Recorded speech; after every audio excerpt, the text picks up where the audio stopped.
In today's video, I'll show you how to sign out of your Microsoft account in Minecraft. If you want to switch to a different account or just log out, this video will walk you through the whole process. Let's get started. First, open the Minecraft app on your device. Once the game opens, tap on Settings. Now, scroll down until you see the account option, then tap on it. Here, you'll see an option called Sign Out of Your Microsoft Account. Tap on it, then tap Sign Out again to confirm. That's it. You've successfully signed out of your Microsoft account in Minecraft. If you ever want to sign back in, just go to the main menu and choose Sign In with a Microsoft account. I hope this video helped you.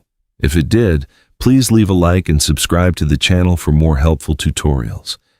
If you're still having any problems or have any questions, let me know in the comments below, and I'll do my best to help. Thanks for watching.